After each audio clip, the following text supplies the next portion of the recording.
안녕하세요. 저는 한양문고 113호 113입니다. 범죄신고 범죄신고 번호인데요. 113호에서 일하고 있는 4월의 책 대표 안희곤입니다. 이제 마지막 책. 양성희 그 재밌었어. 독자님은 재밌었어요. 그러니까 그만하라는 얘기죠. 과거형. 이제 끝내겠습니다. 마지막 제목 보고 이게 재미없겠다 마지막 책. 싶으셔. 제일 그 기분 좋은 책을 마지막으로 추천합니다. 너는 너의 삶을 바꿔야 한다라는 책입니다. 소개해 주시죠. 예. 너는 너의 삶을 바꿔야 한다. 제가 연초에 이게 몇 페이지죠? 760페이지짜리 책을 소개를 한다 그러니까 엄청난 그 비난들이 쏟아졌습니다. 너만 잘났냐? 너만 어려운 책 읽냐? 아니 뭐 너도 다 못 읽을 텐데. 너도 못 읽었잖아. 뭐 등등등 뭐 다 맞는 말이고요. 저 다 못 읽었습니다. 진짜 물어보고 싶었는데. 사실은 책 나온 지가 얼마 안 됐고요. 연말에 연초에 샀거든요. 근데 아유 정말 진행이 잘 안 되는 책이어서 힘겹게 한 절반 정도는 읽긴 읽었는데 어쨌든 소개를 드리겠습니다. 그 연초에 왜 이 책을 골랐냐? 우리가 연초에 한번 1000페이지짜리, 500페이지짜리 이런 책을 한번 도전해 볼 한번 기회를 잡는 것도 괜찮아요. 그 연초에는 사람들이 뭔가를 새롭게 시작하고 뭔가 도전해 보고 싶고 올해는 뭘 하고 싶고 그럴 때 100페이지짜리, 50페이지짜리 후루룩 읽는 것보다 이런 걸 딱 잡고서 첫 1월에 한번 끝내보면 그 의기충만 1년 동안 계속 책 읽을 수 있을 것 같은 그런 이제 동기도 부여되고요. 해서 그런저런 생각으로 이 책을 골랐고요. 책 자체를 소개를 드리면은 이 저자 이름은 피터 슬로터다이크라는 철학자입니다. 독일 철학자고요. 칼스루해 조형대학이라는 그 독일 대학의 총장까지 했고 지금 75세쯤 되셨나? 그 정도 된 이제 은퇴한 철학자인데 현재도 책을 엄청나게 써내고 있고 다작 작가로 아주 유명한 분입니다. 우리나라에 번역된 책으로는 서너 권, 한 4권쯤 번역돼 있는데 한 10년 전? 10년까지는 안 됐나요? 냉소적 이성 비판이라는 책이 있어요. 그게 이제 이 양반의 이름을 세계적으로 알린 주저인데 냉소적 이성 비판 그러면은 여러분 딱 떠오를 거예요. 칸트의 순수 이성 비판, 또 뭐 사르트르의 책 중에서 변증법적 이성 비판, 뭐 이런 책들이 있는데 이 이성 비판, 크리틱 대어 어쩌고 저쩌고 이렇게 나오는 이런 제목은 일종의 하나의 클리셰가 된 것 같아요. 그래서 냉소적 이성 비판이라는 책을 썼고요. 그 책부터 벌써 이제 슬로터다이크의 어떤 사상이 드러나고 있는데 그 냉소적 이성 비판이라는 책은 그 계몽주의라든지 현대에는 비판이론, 비판이론이라는 흔히 비판이론 그러면 철학에서는 그 프랑크푸르트 학파의 이론들을 이제 비판이론이라고 불러요. 그러니까 아도르노, 베냐민, 한나 아렌트도 이제 하버마스, 한나 아렌트도 이제 비판 이론의 한 학자고요. 이런 사람들의 이제 이론을 비판 이론이라고 하는데 이 사람들의 특징이 그 19세기, 20세기 초에 근대 서양적 이성, 서양의 이 이성 이렇게 근대에는 이성의 시대라고 얘기하죠. 인간이 이제 신앙에서 더 재미없는데요. 네, 어쨌든 참고 들어보자고요. 조금 들어보세요. 어디까지 하나 보자고요. 신앙이나 이제 이런 그 권위에서 벗어나서 인간의 자율적 이성이 이 세계를 이제 파악하는 어떤 가장 기초가 된다라 그래서 이성의 시대가 이제 근대에 도래했죠.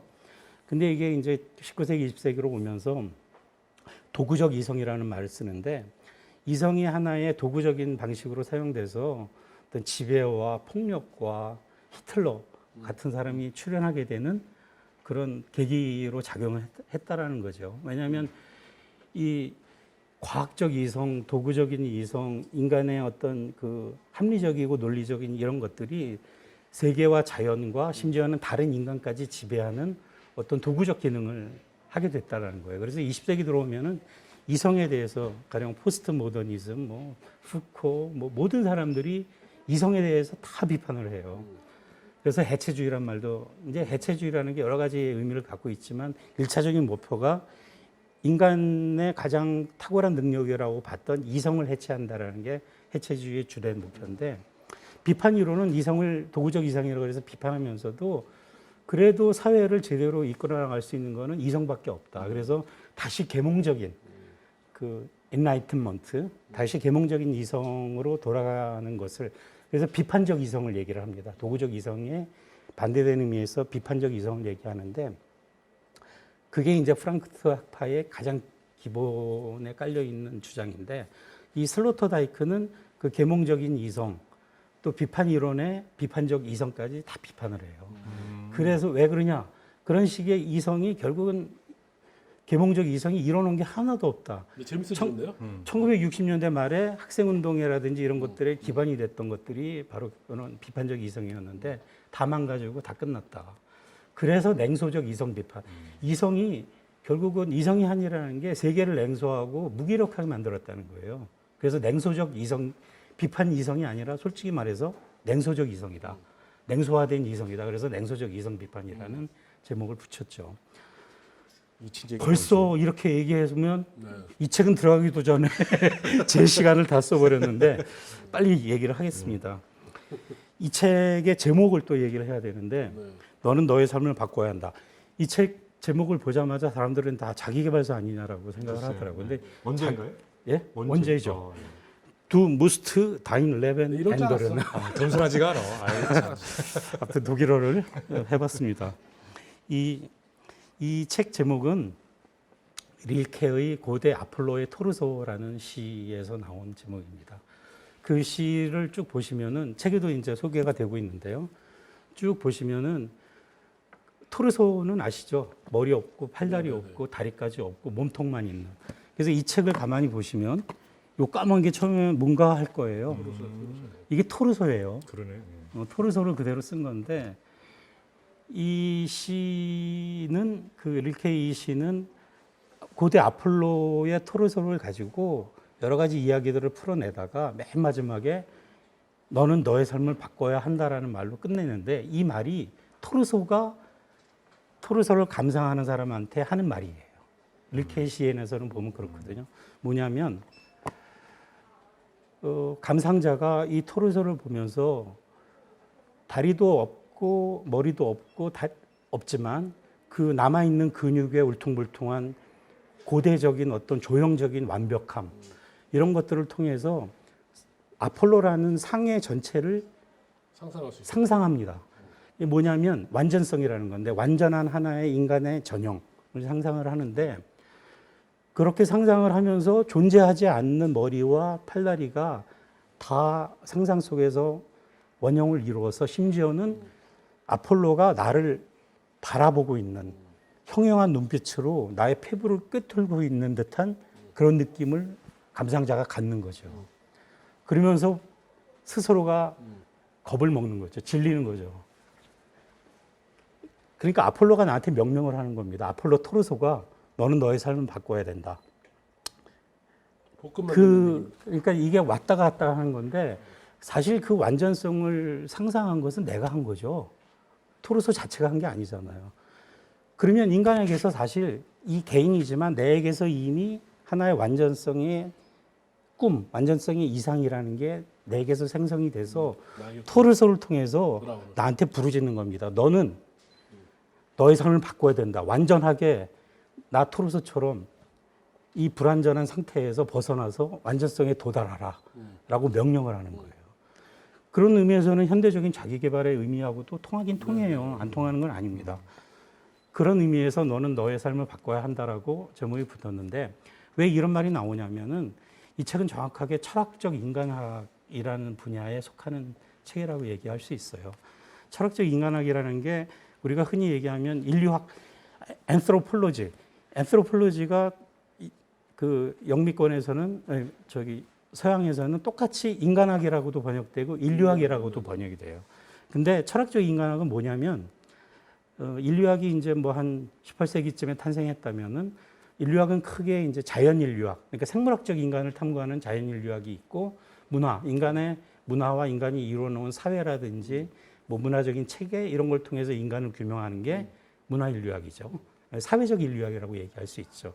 그 다음에 철학적 인간학이 있어요. 그건 뭐냐면 역사하고 사회하고 이런 거하고 상관없이 인간 자신의 존재 방식, 인간은 어떤 식으로 존재하는가를 역사, 신체 이런 부분하고 상관없이 그 자체로 규명을 하는 게 철학적 인간학이거든요. 그래서 인류학은 이제 인간학은 크게 이제 세 가지 부류라고 얘기할 수 있는데 철학적 인간학이 20세기에 와서 20세기 전반에 엄청 독일에서 유행했고요. 지금도 독일에서는 굉장히 뚜렷한 학문 분야 중에 하나인데 단 데서는 다 사라졌죠. 근데 이제 이 페터 슬로터다이크가 철학적 인간학을 다시 복권을 하는데 왜 복권을 시키느냐 하면은 이 지금까지 이성이라든지 그 철학적인 어떤 형이상학이라든지 이런 것들이 철학의 주된 문제가 아니라 우리 자신을 이 세계 속에서 지금 위기에 처해 있는 이런 환경적인 위기, 사회적인 위기, 뭐 여러 가지 위기에 처해 있는 우리 자신이 자기 자신을 바꾸는 것이 진짜로 철학의 가장 큰 임무고 그런 의미에서 철학적 인간학이 가장 중요한 이슈다라고 얘기하고 있는 거랑 마찬가지죠. 이 책에서 얘기하고 있는 거는 몇 가지 이제 개념만 얘기를 하면은 면역적 인간이라는 말을 써요.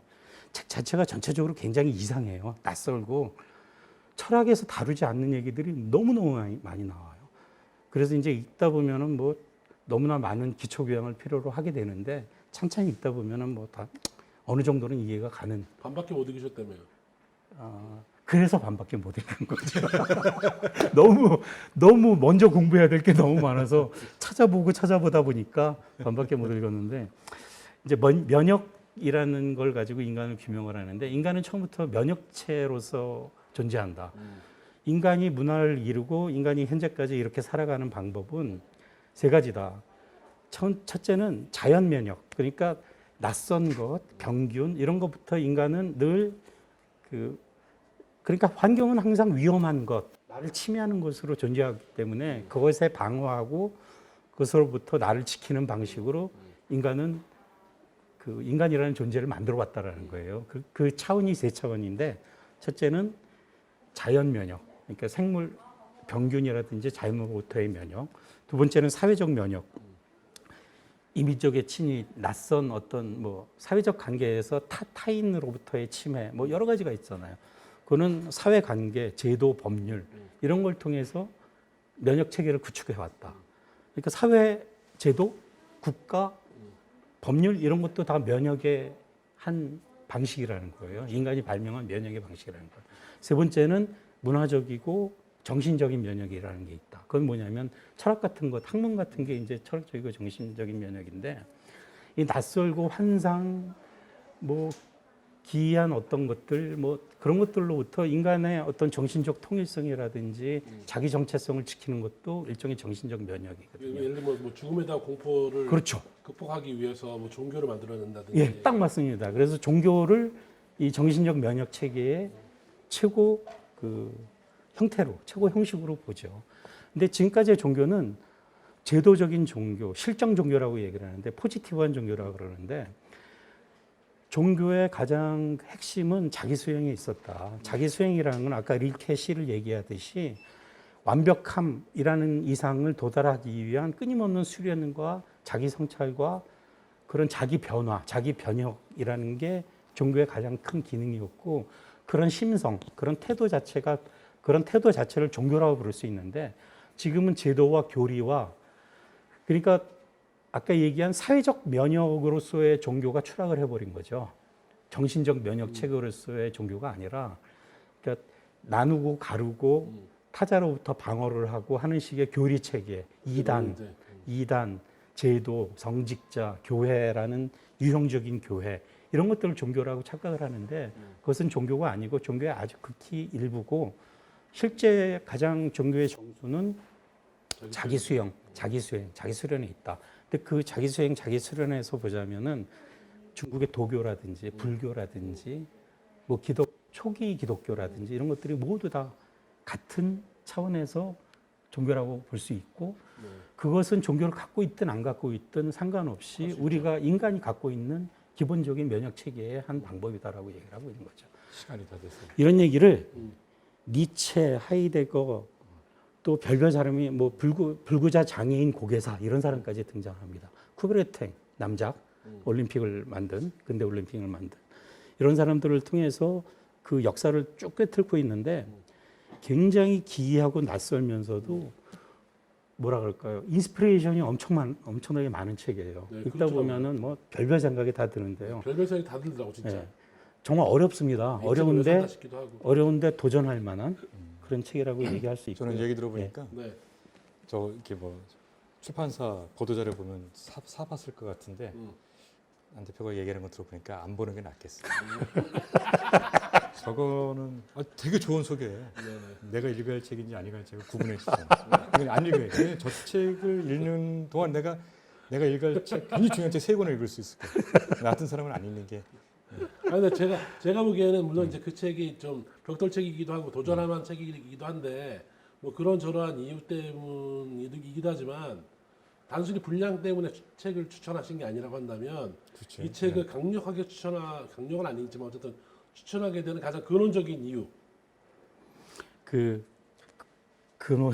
근원적 사실 제가 이게 한 7, 8년 전에 이 책이 그 전에 2009년인가 나왔거든요. 원서가. 하고 싶어 했구나.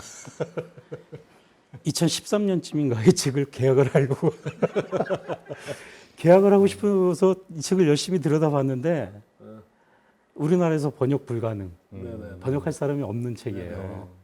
이거를 큰 보상도 안 되는데 이거 한 2, 3년 최소 3년 이상 붙들고 있어야지 번역이 가능한 책이고 자체가. 3년 붙들고 있다라 그래도 번역이 가능한가? 너무나 기이한 얘기들이 네. 많이 나와요. 아주 낯선 얘기들이. 그래서 언젠가 누군가 있겠지. 그리고 아무도 이거는 계약 못하는 책이야 우리나라에서는. 그러고 있었는데 딱 나왔어. 2015년인가 6년에 다시 한번 계약 안 됐죠라고 물어보니까 덜렁 돼 있더라고요. 너무 아쉬워서 4월이 안 되니까 5월이 한 거 아니야? 맞습니다. 그래서 5월에 보면서 나왔고요. 이 문순표라는 역자는 그 전문적으로 철학을 공부한 사람이고 독일에 유학 갔다 오고 했는데 책을 여러 권 번역했고요. 글도 굉장히 잘 쓰고 사실 번역을 100점 주기는 힘들어요. 번역을 너무 저는 문순표 역자도 이 원서에 조금 주눅이 들지 않았나라는 생각이 들어요. 좀 틀리면 어때? 그 자유스럽게 좀 더 뭐 창의적으로 좀 번역을 해야 되는데 굉장히 엄밀하게 번역을 하느라고 굉장히 힘들었을 것 같아요. 이 철학 번역서가 나오면 주변의 철학자들이 엄밀성으로 평가를 하더라고요. 그러니까 이게 한국어로 일반 독자가 읽어야 되는데 초점을 맞추지 않고, 그러니까 그쵸. 이 번역한 분들이 너무 압도당해. 맞아. 그런 주변 평가에. 그러니까 이게 한국어로 일반 독자가 읽는데 얼마나 대중적인 전달력이 높으냐 이렇게 봐줘야 되는데 참 그게 아쉽더라고요 현실적으로. 전문 번역이라고 하는 영역이 또 네. 이제 요구하는 게 있습니다. 그래서 이 독일어 특유의 독일어 문장, 독일어 구조라는 게 네, 있어요. 뭐냐면 명사, 뭐 영어도 그렇지만 명사 하나에 줄줄이 관형절을 붙이는 거는 독일어가 아주 압도적이에요. 네. 거의 명사 하나를 꾸미는 게 3줄 막 이래요. 원서에서 보면. 전형적인 독일어 문장을 비슷하게 번역을 해놓으니 독일어 비슷하게 번역을 해놓으니 우리말 같지가 않은데 한 50페이지 읽다 보면 이 문장이 젖어요. 패턴이 있죠. 그러다 보면 이제 그때부터는 슬슬 읽혀요. 중간중간에 이제 워낙 낯선 얘기들이 많이 나와서 많이 찾아봐야 되고 하는데. 그러니까 이런 책이 보니까 제가 뭐 저는 안 읽겠다 했지만 그 구비해서 서가에 꽂아 놔서 폼 잡는 책입니다. 그렇죠. 네. 그러다 보면 뭐 읽게 되겠는데요. 저는 저 책 보면서 한병철이라고 하는 독일의 의사 철학자 있잖아요. 그 양반한테 피로사회. 소책자 엄청나게 내가지고 한 10몇 권 냈거든. 그걸 싹 모아놓으면 저 책이 되겠다.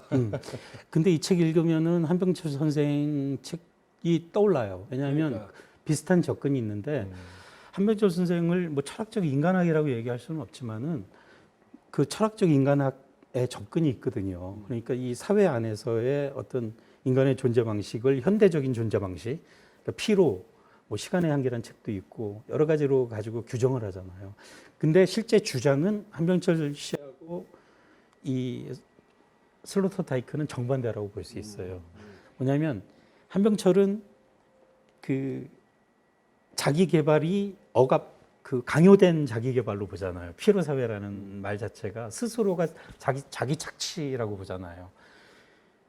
슬로타타이크는 그 말로 빌어서 한다면 원래 인간은 그 자기 착취를 통한 상승의 욕구라든지 이런 것들에 종교성이 있다라는 거예요. 그것이 인간의 본질이라는 거고. 선생님 고대 그리스 철학과 유사한 면이 그렇죠. 있네요. 예. 그래서 이게 인간공학이라는 말이 인간공학에 대하여라는 말이 붙어 있는데 부제로 인간공학이 안트로포테크닉이라는 원어를 번역을 한 건데 테크놀로지라는 뜻이죠. 또 잘난 척하세요. 네. 좀 약간 아니, 제가 왜냐면- 저녁 식사를 하고 와가지고 왜냐하면 이 테크닉이라는 말이 우리는 지금 기술이라고만 얘기를 하지만은 그리스어에 테크네라는 말이 있는데 테크네라는 말이 이 연마되는 기술이거든요.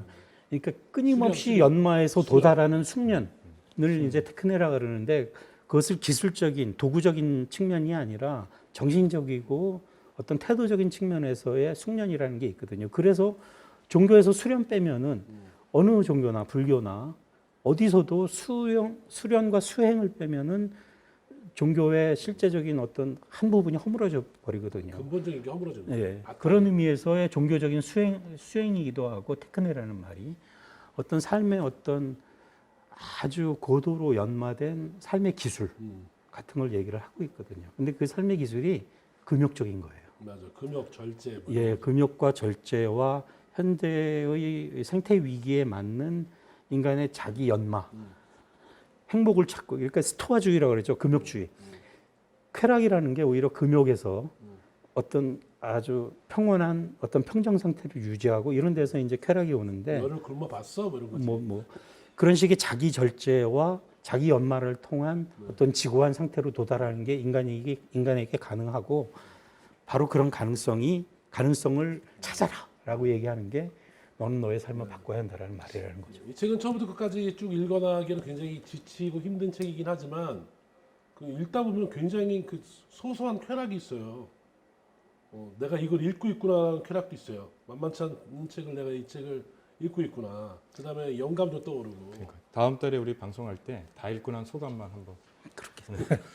아, 그럴까요? 아, 다음번 대충 읽은 척 이제 하려고 그랬더니 나머지는 안 읽고. AS로 이번에 반만 읽고 소개해줘가지고. 왜냐하면 의외로 좀 반응이 좋잖아요.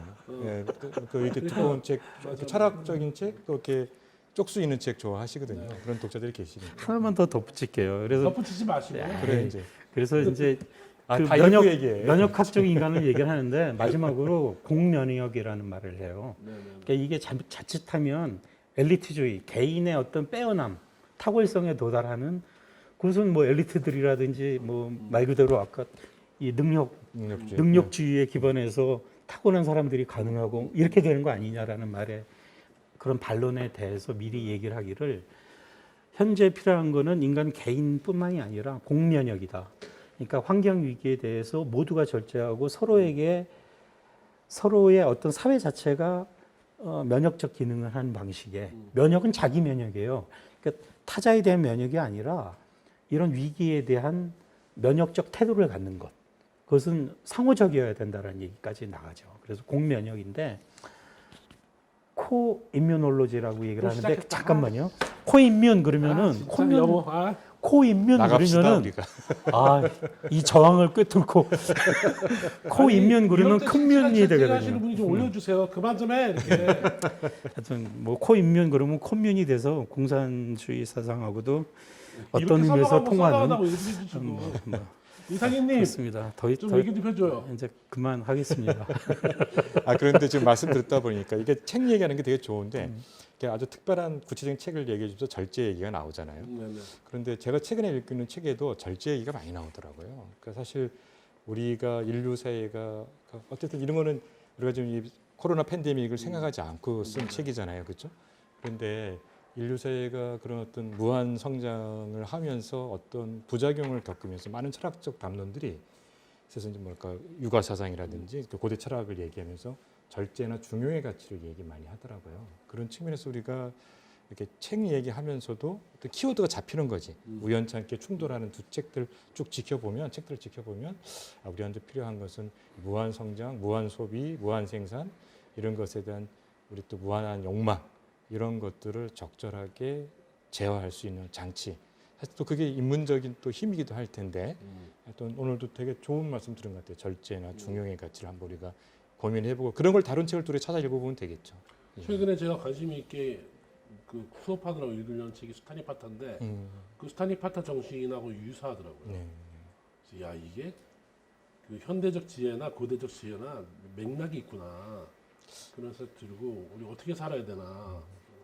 2021년 아직도 팬데믹은 지속되고 있잖아요. 그래서 이 지속되는 팬데믹 속에서 뭐 책을 읽고 여러 가지 생각해 볼 수 있을 텐데요. 마지막으로 이 오늘 약속 지킨 저하고 나머지 약속을 다 어기셨기 때문에 약속을 제일 어기신 분부터 네. 안희고 선생님부터. 그 아까 나한테 시간 안 지키고 그러니까 뭐 말만 아까 타고 뭐 그랬어요. 그러니까. 막 저는 1분 남기 전까지 어떤 압박도 안 했습니다. 아니, 저는 그럼- 아까 5분 남을 때부터 저를 괴롭혔었어요. 아, 이게 시간을 지켜야지 제가 많이 할 수 있어요. 방송 중 하셨다더니 네. 안희고 선생님. 아, 죄송합니다. 아, 우리 책 두께만큼 하는 걸로. 방송 시간을 책 두께만큼 그것도 좋네. 괜찮다. 다음 시집해야지 나는 얇게 짧게. 난 그렇게 했네요, 실제로. 난 그림책 해야지.